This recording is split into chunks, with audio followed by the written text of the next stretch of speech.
One of the major benefits of having a tow dolly is we can go to an area, and we'll typically go for 2 or 3 weeks and then park, and we'll take day trips with the car.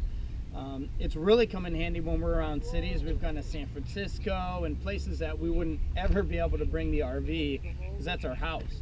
So we can just take the car, really quick trips. We get really good gas mileage. So I'm going to show you how to load up a car on the tow dolly.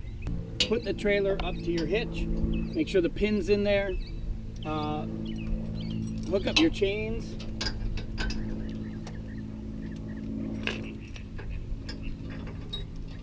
And then do the lights. Make sure that this is clean and clear of anything.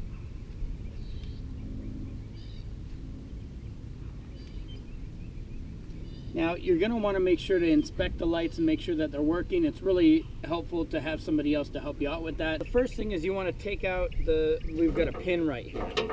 And I just pull this out, pull the pin out. And that way we can undo this, pull it back,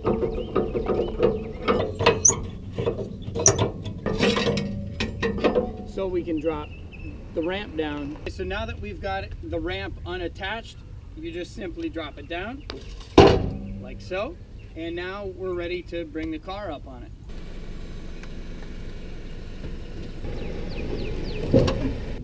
All right, now that we've got the car perfectly lined up and the ramp down, it's time to drive it up.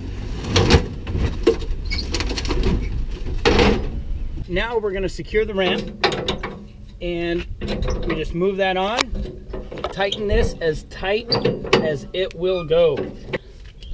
Simply put the pin through,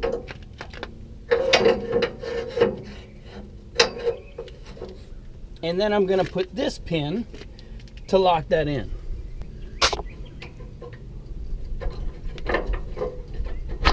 There we go. So now it's time to strap up the tires. And I was told when we bought this trailer that these kind of work as seat belts for the car to make sure that it doesn't slide off if something were to go wrong. First thing is you want to make sure that this is centered with the tire. Now, one of the things that I recommend is these are left and right. So when you store them, I store it in the trunk of the car, and I keep this on the left side, and I keep the right one on the right side. So this simply goes right there, and we pull this over the tire. Okay, we want to make sure it's completely untangled, and this simply goes right over the tire there.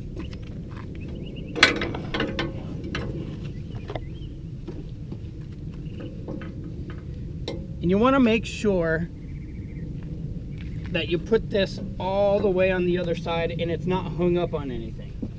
We've got the back piece on. Now it's time to tighten this up. And it's a little finicky. You want to make sure that this ends up right about here, because if you tighten it too much, it's going to get in the way of the top part. And you don't want this to be on the actual rubber if possible. So I make sure everything looks good, it's flat, it's not creased in any way, and then we go ahead and simply tighten it. And you want to tighten it as much as you can without actually shrinking it and lifting it up. There, that's good. Now it's not tight, it's snug, because now we're going to go and ratchet it up. Put it through here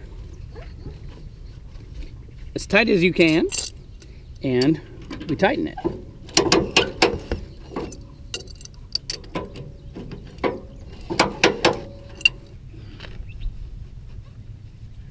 If you notice, we're not at our campsite doing this.